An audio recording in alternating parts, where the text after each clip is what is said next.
DeJounte Carrington is looking around the room like, oh my God, I've never been in this much fire. I mean, it's getting so bad that now her endorsements are potentially about to pull out on representing DeJounte Carrington. This just goes to show that DeJounte has no self-awareness in what's going on. DeJounte Carrington runs on threads immediately. White privilege at Indiana Fever. White privilege. You running around with blonde hair. It looked like you trying to be white.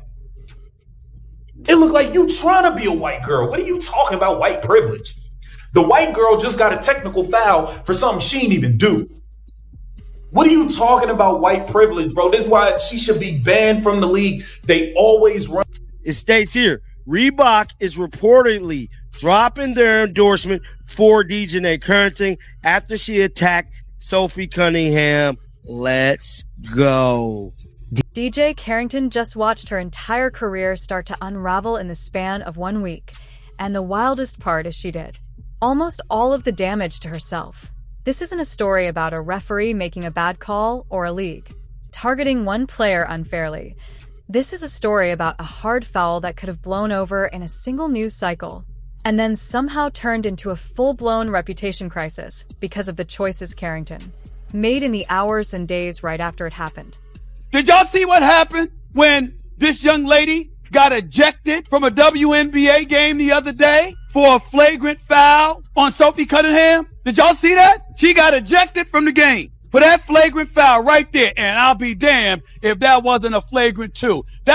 She mugged her. Damn near came across like decapitating her, for crying out loud. That was definitely a hard foul. Make no mistake about it. Nobody can argue about it. You can say what you want. We know what we saw. No way around it. The DeJounte Carrington foul was clearly unnecessary. It was a flagrant foul penalty too. It was absolutely positively correct call. It was called the flagrant two. That's a flagrant two every single damn time in the NBA and the WNBA. Late in the first quarter of a nationally televised game between the Chicago Sky and the Indiana Fever, Sophie Cunningham took off on a fast break for what should have been an easy layup. Instead, DJ Carrington came from behind and caught her across the head and neck, sending Cunningham crashing to the floor. Officials reviewed it, and the call got upgraded to a flagrant foul penalty to the kind reserved for contact the league considers unnecessary and excessive. Carrington was ejected on the spot, and the broadcast cameras caught her walking off with a face that suggested she already knew this one was going to follow her around for a while. Carrington tweeted out white privilege from the locker room of a game that she was playing in. Get this. She fouls Sophie Cunningham hard. Sophie Cunningham, obviously a white person, fouls her hard. Flagrant two, gets ejected, goes to the locker room and tweets out white privilege in the middle of the game. Now here's the kicker to me.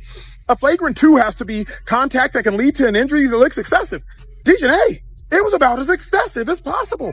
If there was any evidence of there being white privilege, this was not it. Now, here's where DJ Carrington had a choice to make, and she made the wrong one almost instantly minutes after being escorted off the court before she'd even reached the locker room. She posted white privilege on social media and tagged the Fever directly, and no context, no explanation. Just two loaded words thrown out into a national controversy that already had Cunningham's name attached to it from an unrelated story about transgender athletes. In women's sports, Carrington then followed it up by posting the date of the next Sky Fever matchup with a smiley face emoji, that which read to a lot of people less like an accident and more like someone poking the bear on purpose. I would actually say that this is black privilege, to be totally honest with you, because her posting this white racist comment right after assaulting Sophie Cunningham on the court is actually black privilege, because she knows the WNBA won't do a single thing of significance about it. And imagine if the roles were reversed. If Sophie made a comment similar to this, then she'd likely never play again. And actually, we just saw this from Coach Sandy Brondello. She got disciplined for making, I believe, a pretty innocent, maybe, offhand comment about talking about Angel Reese and saying that she's a protected species. She was suspended and disciplined. And I think if that's the standard, then DeJounte should be too. Think about the optics of that sequence for a second. A player gets ejected for a flagrant foul, and instead of taking a breath, she immediately reaches for one of the most loaded phrases in the modern cultural conversation and fires it off with zero explanation, whatever she actually meant by it, and she'd go on to give 3 Different answers about that. In the days that followed, the first impression it left on millions of people was that she was suggesting the officiating crew punished her because of race. That's an enormous accusation to make, even implicitly, and once it's out there, you can't fully take it back, no matter how you try to explain it afterward. I'm just wondering, is this all some sort of bizarre PR strategy to attract eyeballs, or is the WNBA fundamentally broken? No. That's you, because you're a good person trying to find some kind of rational reason for doing this other than what it is. It's pure and simple racism and hate. They're mad that the best player in the league is a heterosexual white woman. Let's just be honest. She's not one of the confidants in their creed. And so therefore it's been a concentrated effort to go after her. Even her head coach doesn't stand by. So, and I think it's hilarious, and at the same time, they don't know what a woman is. And I'm very proud of Freedom and the other gentlemen for finding out who they are. And I wish them the best. And hopefully the league will, since it's an all tolerant league and their head coaches wear shirts about trans women count. Well, here's two. And I hope they give them their opportunity, and the young lady in France as well. So I think it's a league that has got away with being racist and disgusting to people. And now Americans are smart to it. So hopefully they get some of their own, but I wouldn't let my daughters watch it. That post did not stay contained. IT ripped across basketball social media within hours, and it stopped being a story about a hard foul and turned into a story about race, intent, and whether Carrington was using a serious phrase to cover for a dirty play. This is the part where her whole situation started spiraling, because instead of the conversation being about a flagrant foul that could happen to anyone, it became about whether DJ Carrington had just accused the officiating extension the league of bias with zero evidence to back it up. National outlets picked it up. Sports talk shows debated it the next morning, and none of that coverage was really about basketball anymore. Crew and bye. But if we are paying attention to what Dejanay Carrington did to Sophie Cunningham, it was not a race-based decision. And to call that a white privilege-based foul is to completely undermine the term of white privilege, and to also completely ignore the rules in basketball. You hit her in the head, you drew blood, you didn't connect with the ball at all whatsoever. So to me, it was just very ignorant and to some degree asinine by Dejanay Carrington to suggest that call was based on white privilege. Have we seen examples of white players make that same foul and get away with it? Yes.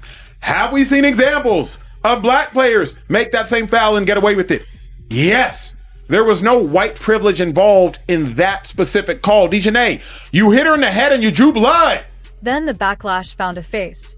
Former NFL player and media personality Emmanuel Aiko went on his own show and torched the post directly. You hit her in the head. You caused bleeding. You didn't touch the ball at all. Aiko said, calling it very ignorant and, in his words, asinine to frame that specific foul as a product of white privilege. That's a heavyweight in sports media, did on camera using words like ignorant and asinine about a WNBA player.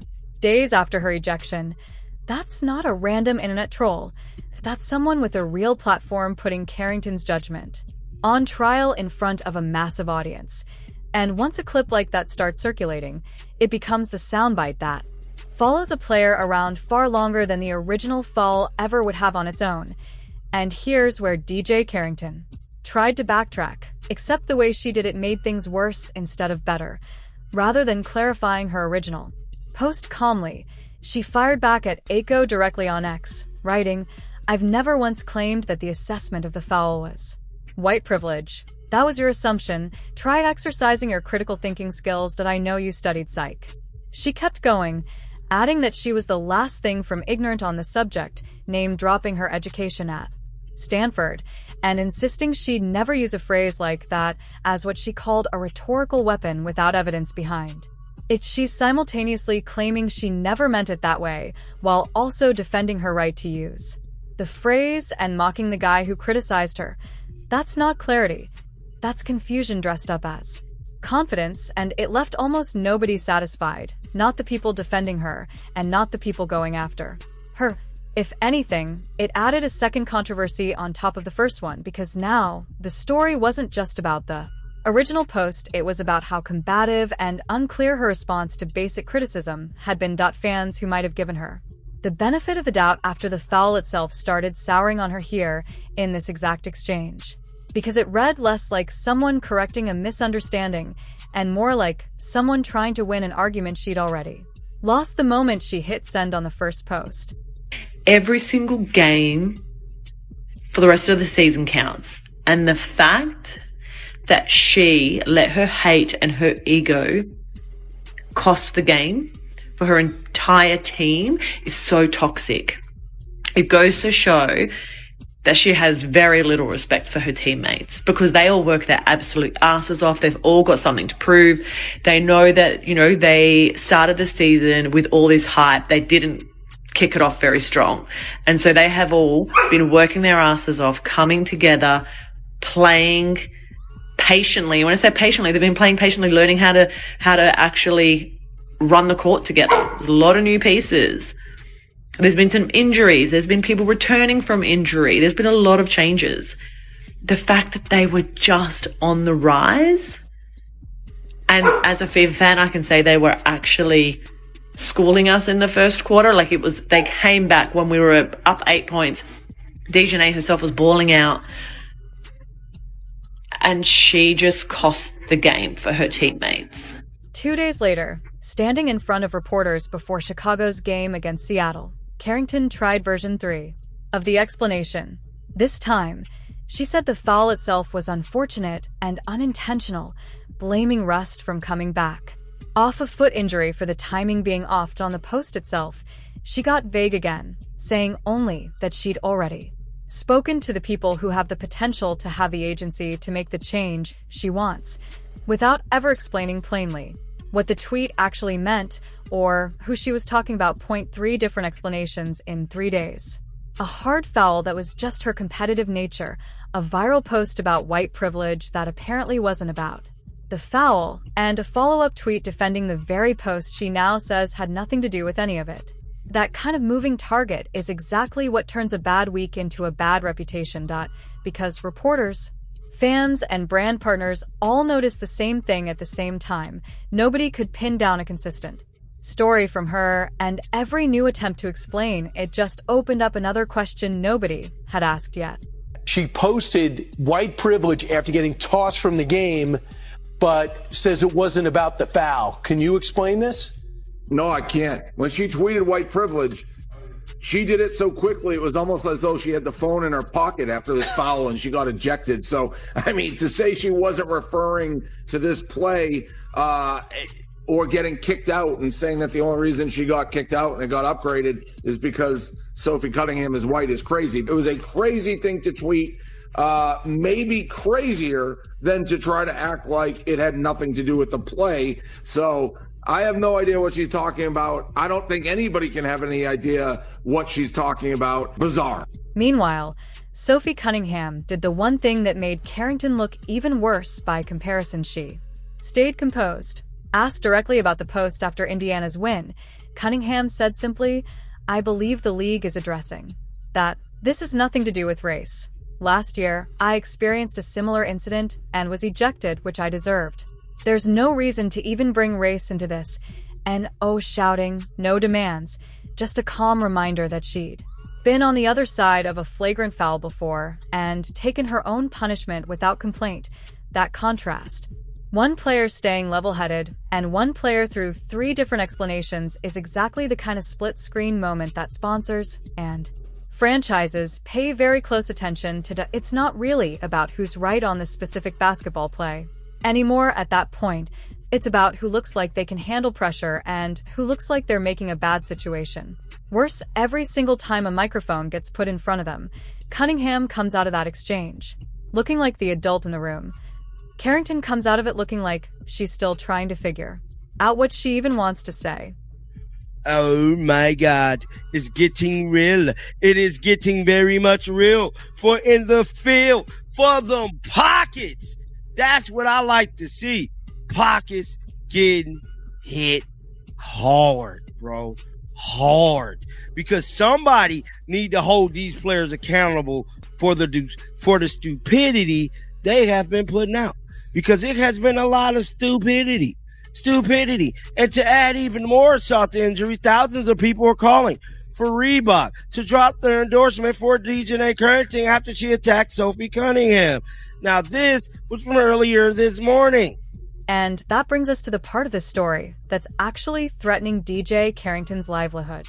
Reebok signed Carrington to a multi-year deal back in April of last year, making her the face of their basketball relaunch alongside the Engine A sneaker. IT was a big deal at the time, built on her most improved player, and all-defensive first-team honors, and it positioned her as one of the league's rising commercial faces heading into the season. But the moment this controversy hit, fans started flooding Reebok's pages directly, with posts saying things like Reebok needs to cancel DJ Carrington's endorsement deal immediately, calling the whole sequence a cheap shot, followed by an excuse that never landed. That kind of direct pressure campaign matters more than people realize. Brands monitor their comment sections closely during moments like this. And when negative comments start drowning out everything else being posted about a signature shoe, it becomes a business problem, not just a public relations annoyance. But when black people do some foolishness, they gotta be held accountable just like any other damn race. And I'm telling you right now, she need to be held accountable. So Reebok, stick it to her. Stick it to her. Because what she did was ruined a brand deal like no other. She ain't even all that on the basketball court anyways. Common sense would have told you not to clothesline Sophie Cunningham from hell. Because you want to know why? The backlash you're going to get from that decision will affect your pockets. And I'm so happy that these brands are now seeing what we've been seeing.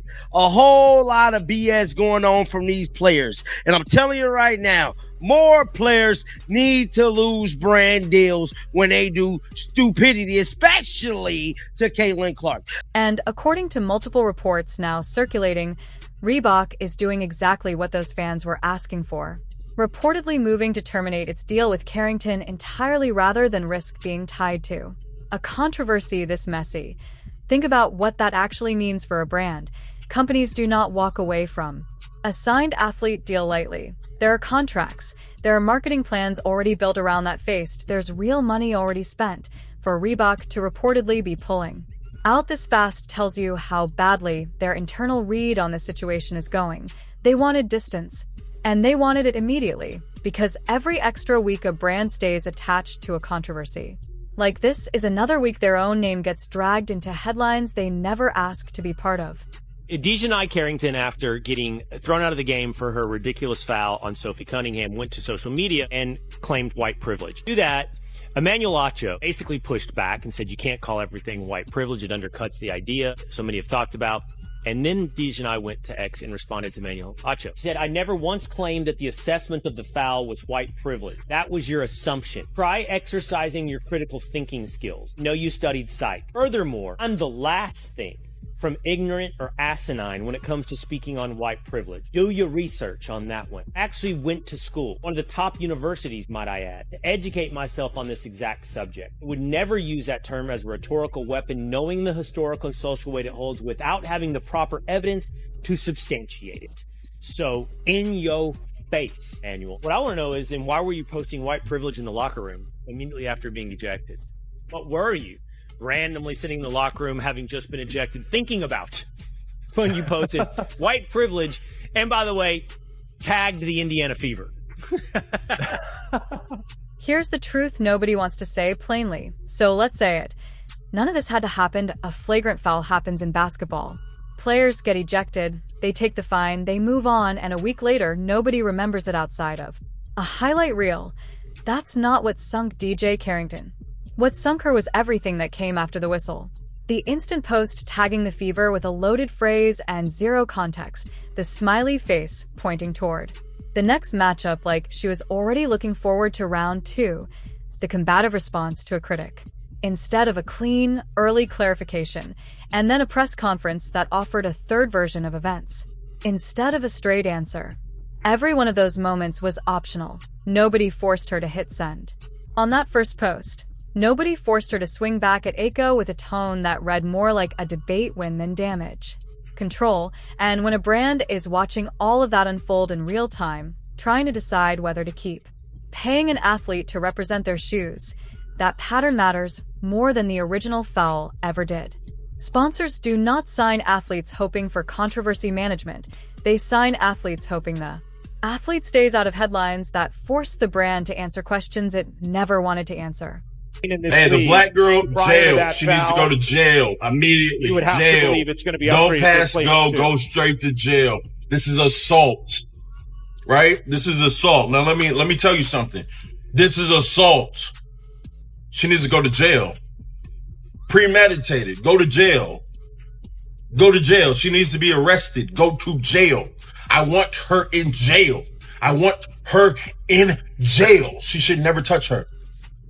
Nah, can't do it. All right, we already know the WNBA is in a position right now. You need to make an example of that Don Imus. That Don Imus needs to be made an example of. That Don Imus needs to be made an example of. She needs to go to jail for assaulting Miss Cunningham. She needs to go to jail immediately. There's also a jealousy angle running underneath all of this that's hard to ignore once you line up the timeline. Cunningham has spent this entire season as one of the most talked about names in the league, pulling attention from national outlets, drawing huge social followings, and becoming a lightning rod for conversations that go well. Beyond basketball, Carrington, by contrast, has had to fight for headlines even during a strong individual season of her own, when two players share that much history on the court, and one of them is constantly the center of the news cycle. It doesn't take much for old